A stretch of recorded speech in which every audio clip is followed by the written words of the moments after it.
I know. We should actually.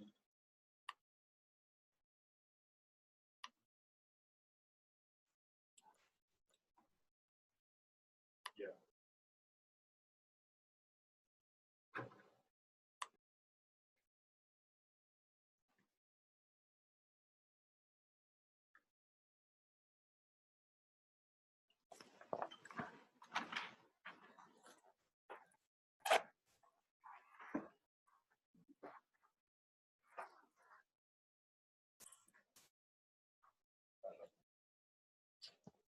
Okay, I understand how that works.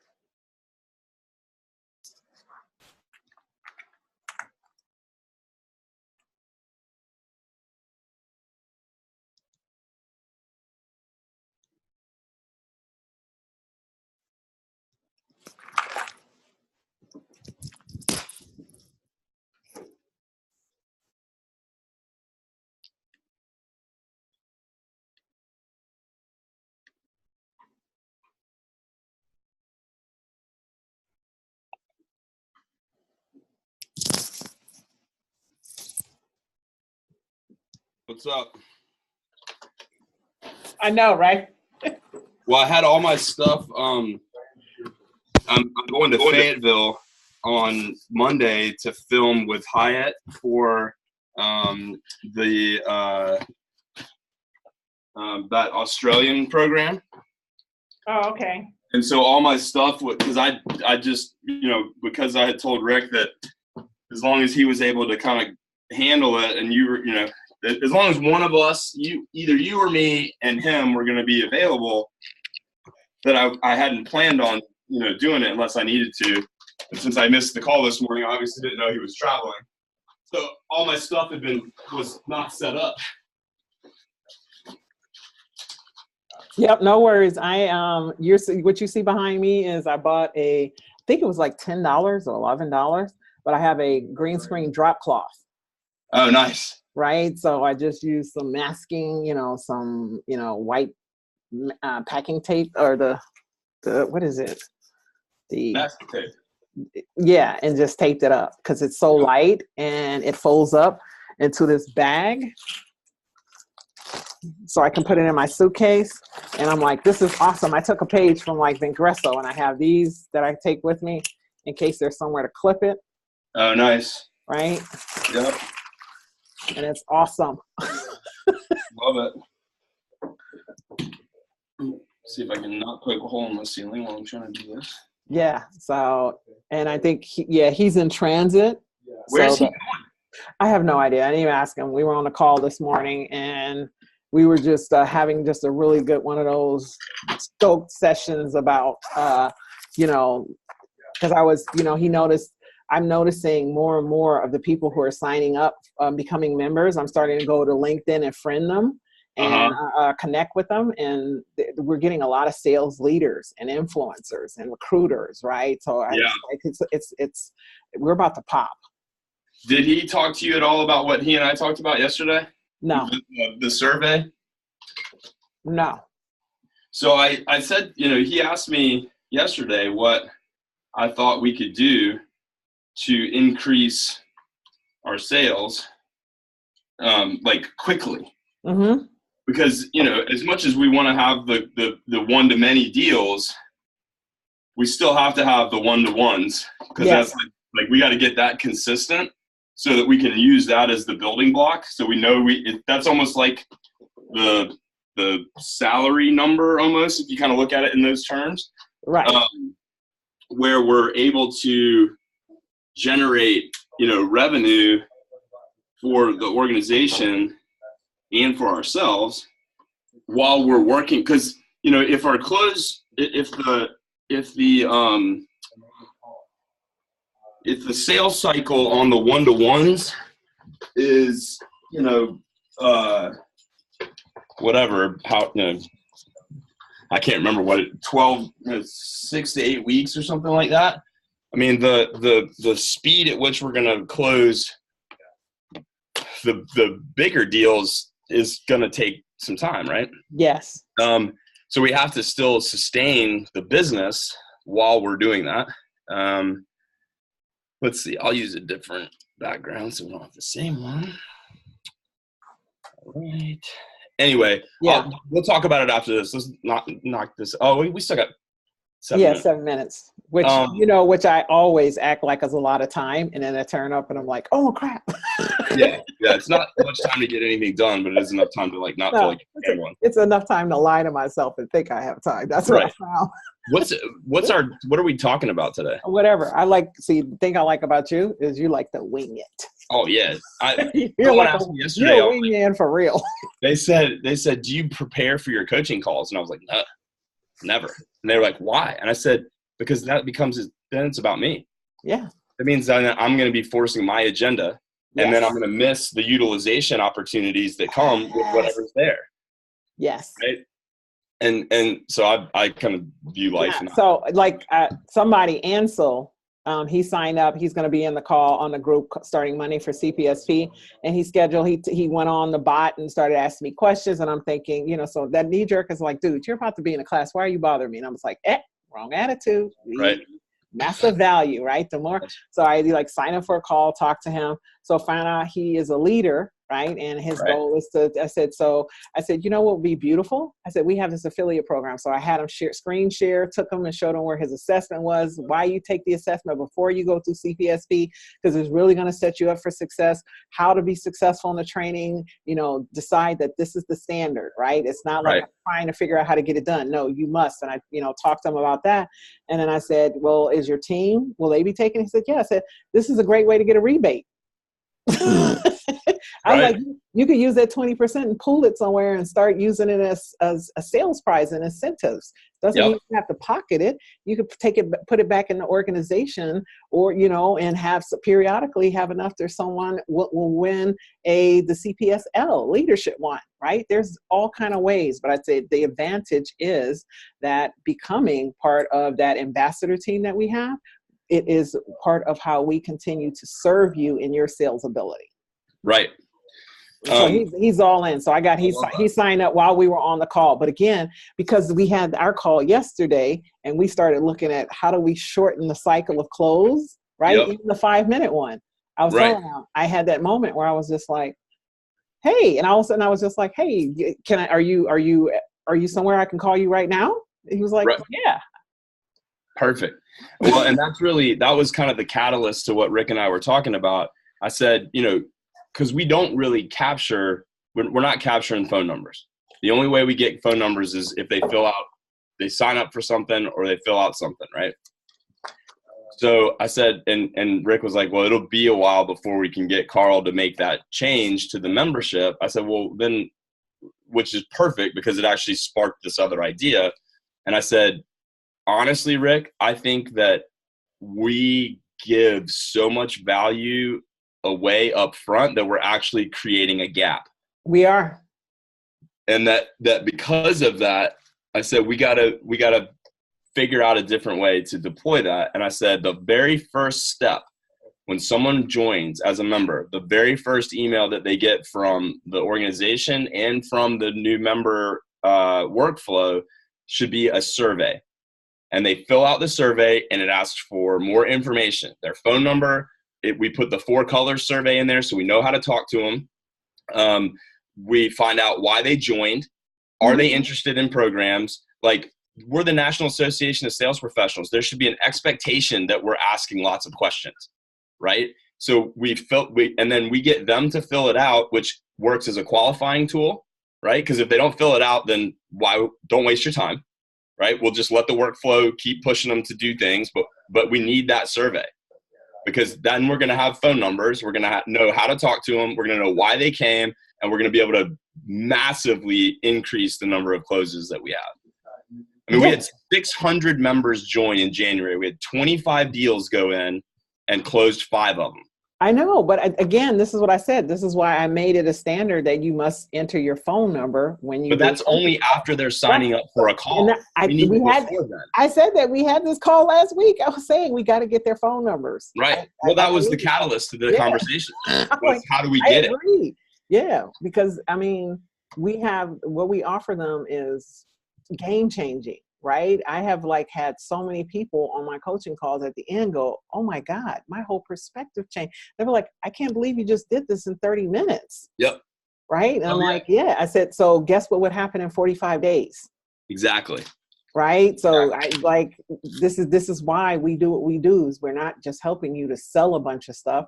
We're helping you to be valuable in all aspects of your life, because that's when it turns around. That's when everything you want is just attracted to you, because you become attractive. Yep. Because you're coming from an internal place of, I'm already awesome. Right. And so what, we got a minute now. Yep. So let's real quick, let's shift gears. We can come back to this. So there wasn't a topic or anything given, right? Or are we just going to stay on the prospecting thing, or do you want to? I feel like we need to move on to something else. I would say, do you want to do like networking is always a sticky space for people, because that's that similar prospecting. But, you know, I find what most of the time people want, because they want sales, they want to get sales. That's why they're contacting us. So it's always an area of, how do I get sales? How do I get more clients?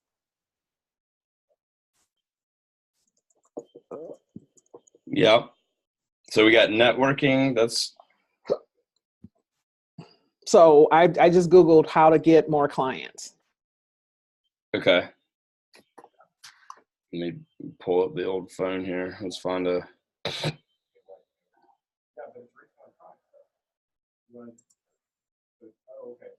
So I'm looking at 15. No, they want me to download something. No, I'm trying to download. No, I'm not downloading. So they want you to actively participate in Facebook groups, create a blog. Nope, this is not what I'm looking for.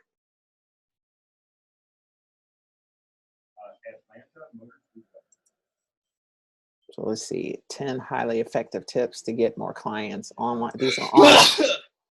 Excuse me. Bless you. Thank you. I am blessed.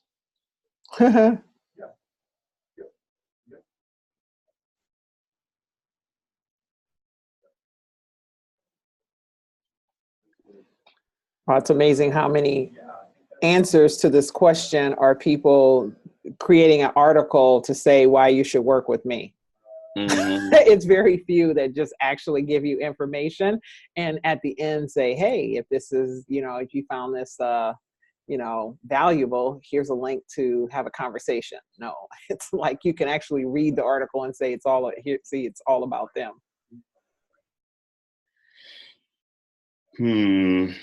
We need to launch. Yes, we do, because it's 11:01.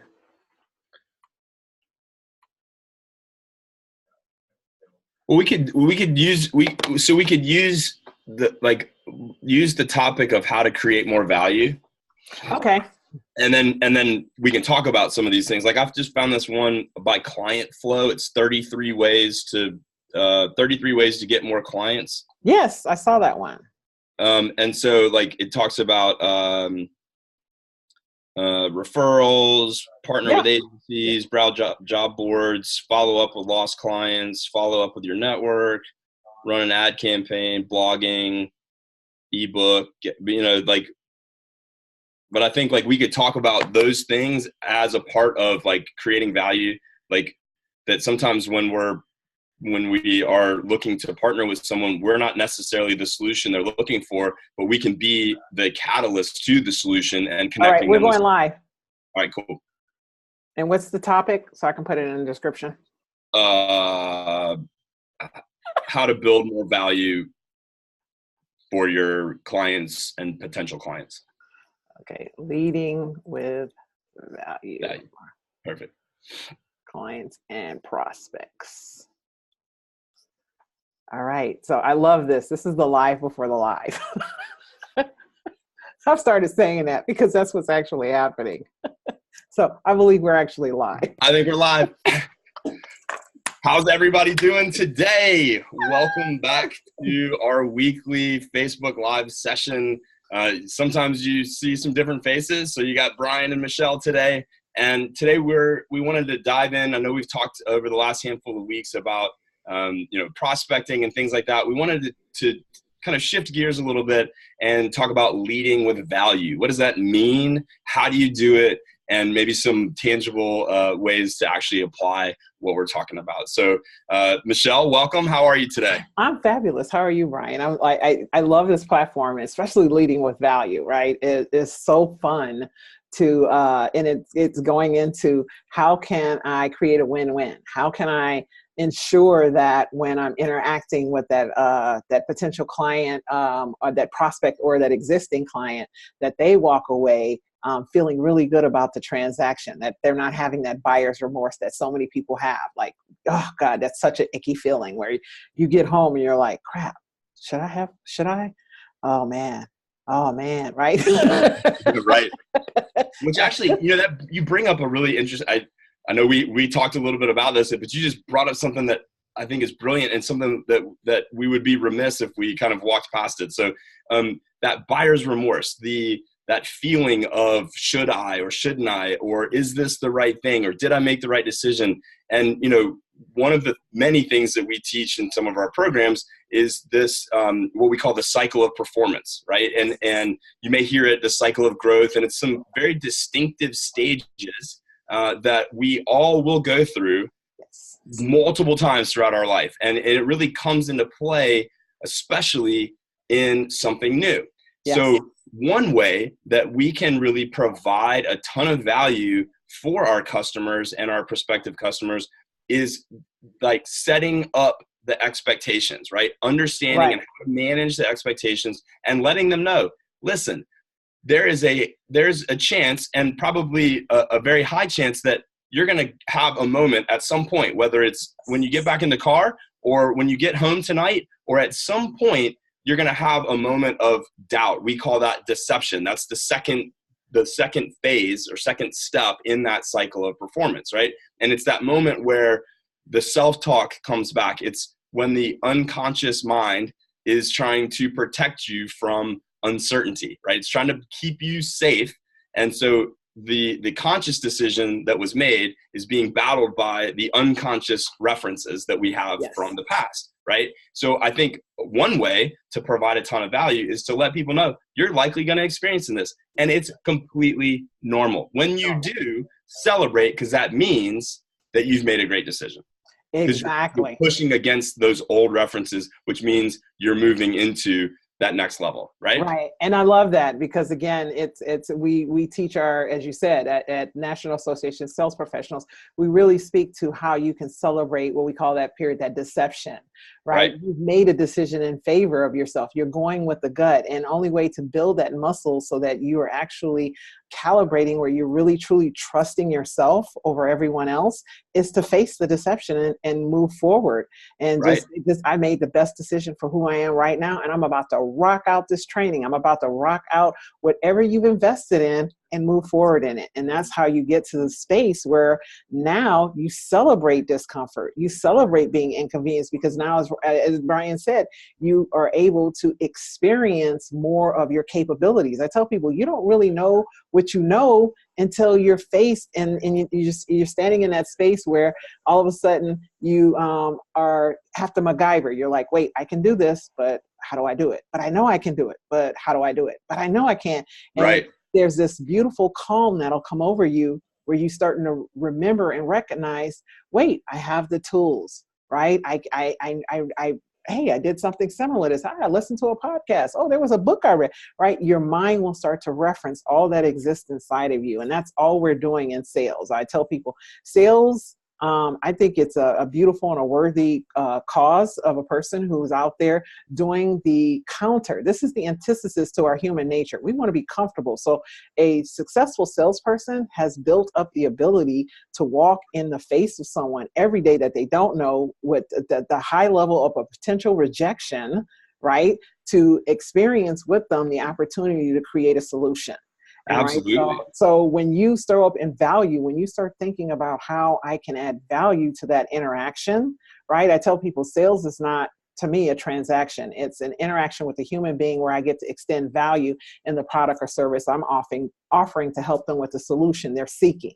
And Right. when I understand that and I do that beautifully, everybody wins. Yep. Right. And that's where the value comes in. But you won't experience that value if you're in a state of fear and confidence, and you're worried about what are they going to think, or you're freaking out about, I got to get to sale because, man, them bills is piling up. Right.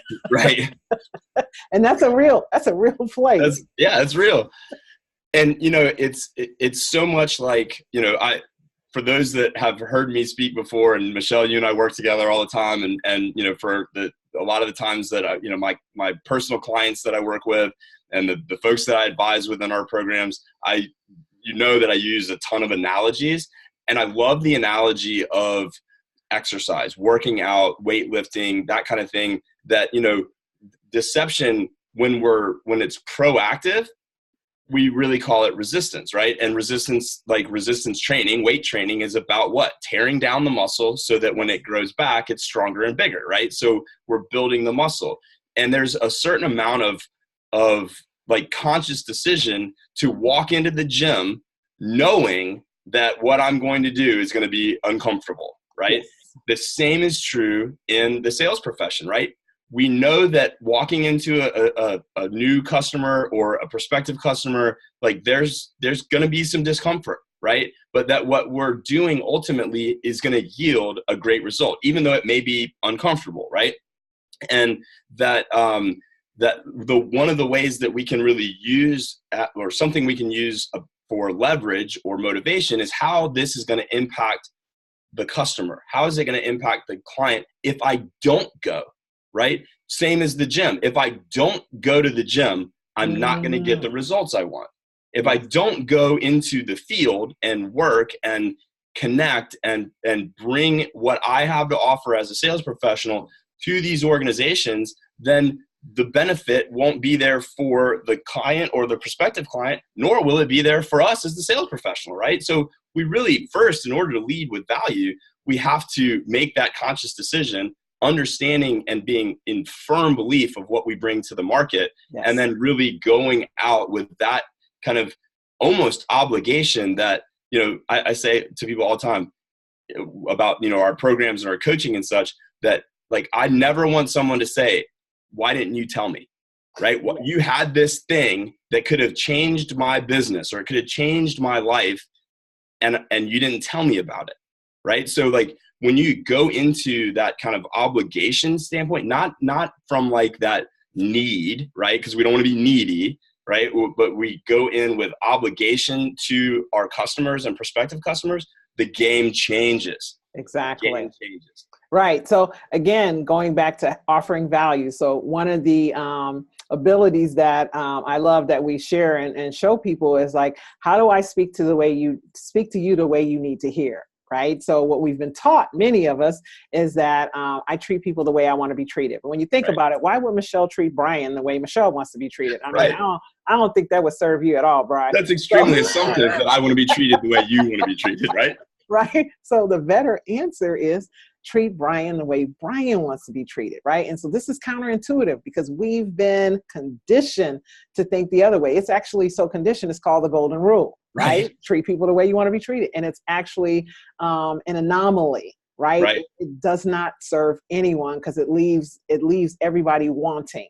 There's no win-win in treating Brian the way Meshell wants to be treated. That's right. So what we actually show people is thinking outside of yourself. How do I treat that client the way they want to be treated? And that takes work. So again, you have social media at your fingertips. You have LinkedIn, which is one of the most powerful professional search engines and capturing of people's background that there is right now. And so taking the moment to look up the company, the key players of a meeting on LinkedIn or social media, just taking that time, that shows value, right? Time and time again, I've gone in and I've noticed something about someone. Oh yeah, you graduated from so-and-so. I have the same degree, right? And they're like, and you could see, right? Like you could see there.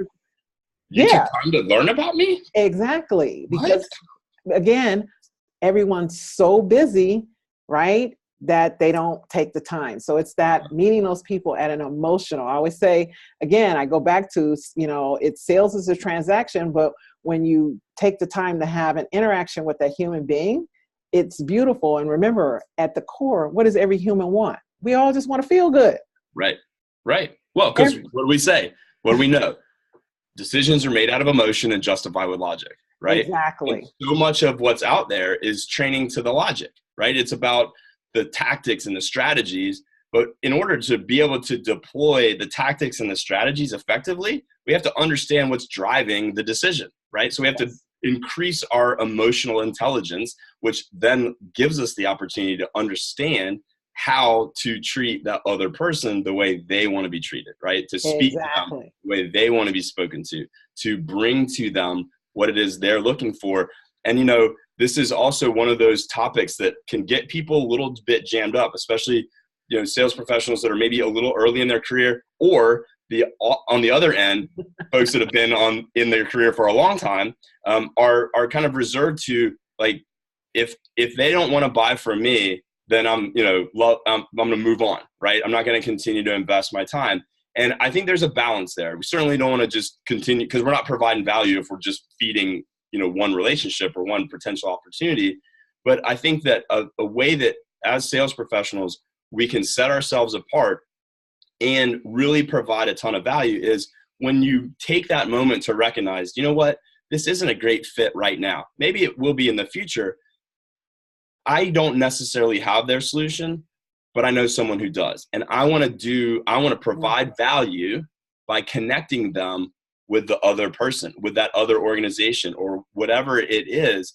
Because let me tell you, I can almost guarantee, I won't fully guarantee, but I can almost guarantee that when you provide that kind of connection for someone, you leave a mark that whenever the time comes that your solution is the one they're looking for, you're getting that call, because that's value that transcends the all about me sales professional, right?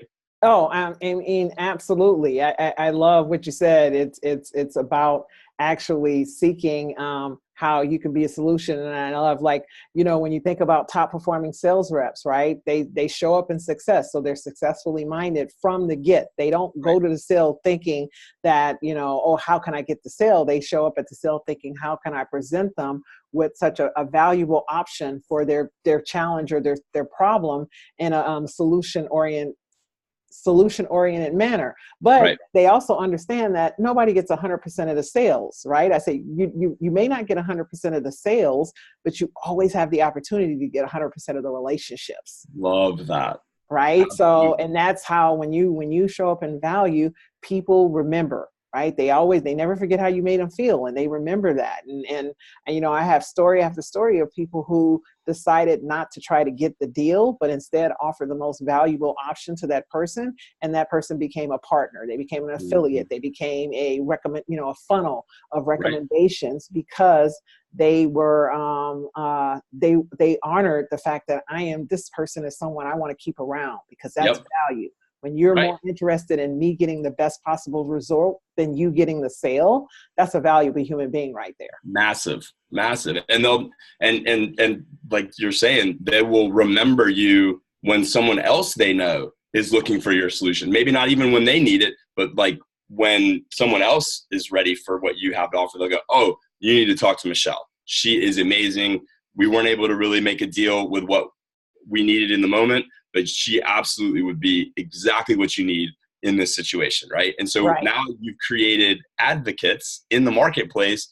And what does that do for you? It makes your job a whole lot easier, because now you've created funnels of people who want to help you because you've helped them, right? You led with value. Yes, again. And I know for someone out there who is listening to this who needs sales now because the bills are stacked up, right? You're just like, oh, yeah, I wish I could get there. And I will tell you, every decision you make impacts your funnel and your flow. And the sooner you can focus on being valuable, the sooner you'll fill your pipeline. And the sooner you'll have a consistent flow of, raving fan clients, which turn into recommendations, referrals, and references. But when you don't do that, it's always a struggle. So you're either going to be striving to find clients all the time, or you could decide to, invest in, how do I become that mindset of that value added, successful top 1% of sell performers, and then turn it around in your favor. So you have that life where you're walking every time you wake up, you're like, I'm a rock star. Right. And That's right. it's something you could actually do. Yeah. Yeah. What do we say? Value leads and what follows? Money follows.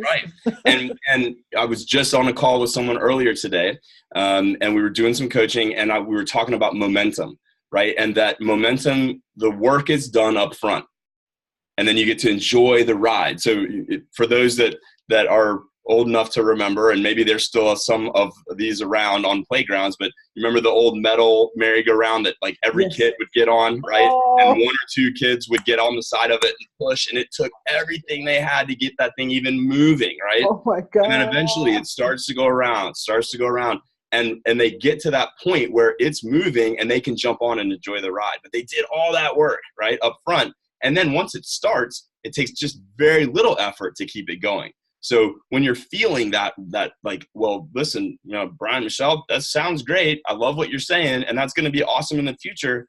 But I need, like you said, I need sales now. Listen, you got to think in the big picture.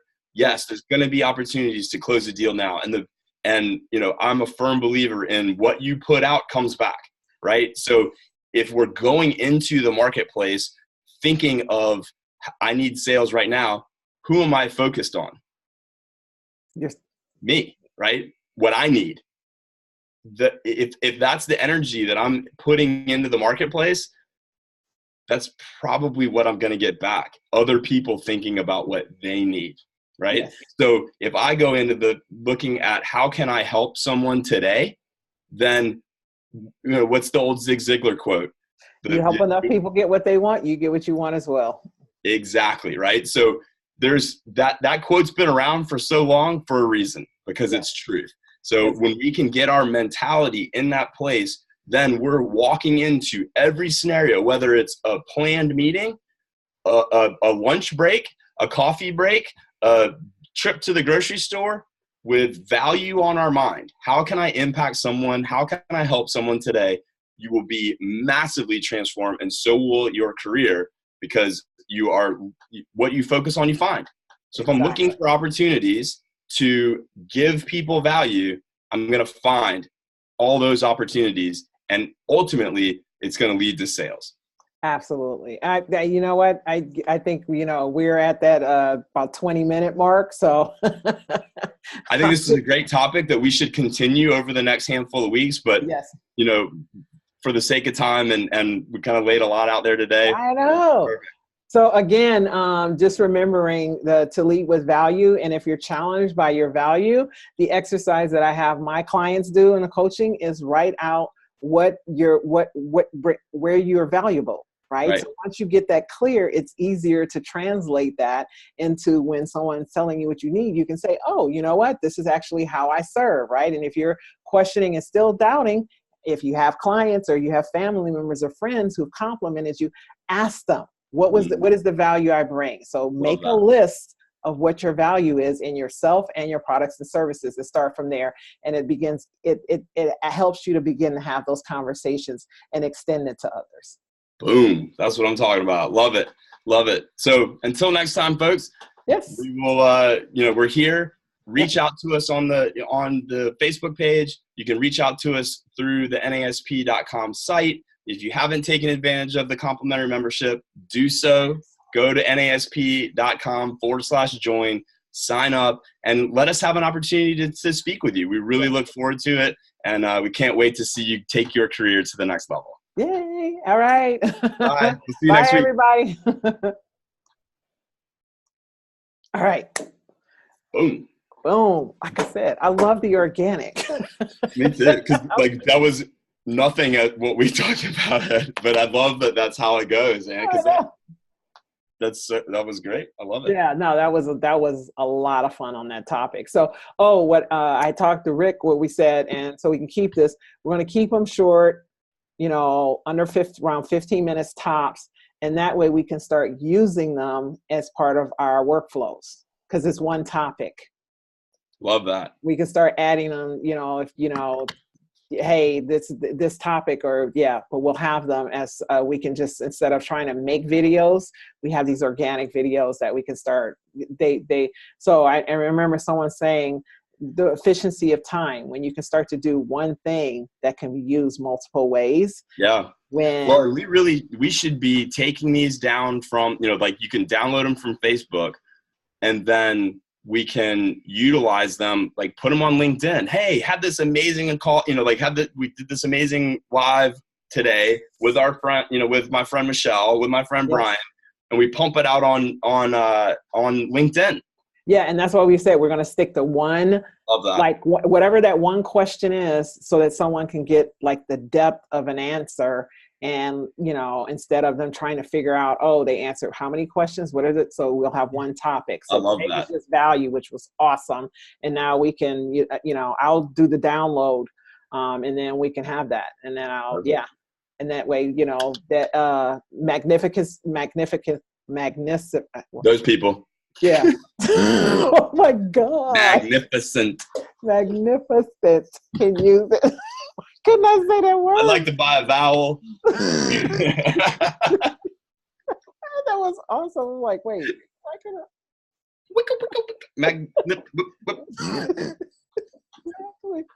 oh gosh. I'm gonna boogie so I can I have a couple leads that came in. I looked at some of the seller styles and I saw the company, and so I'm working on calling their desk. Nice. Right? I'm gonna start calling. I did like the one-armed bandit. That's what my buddy called me yesterday, or he sent me a text message. What you doing? I said, dialing for dollars, baby. What are you doing? Exactly.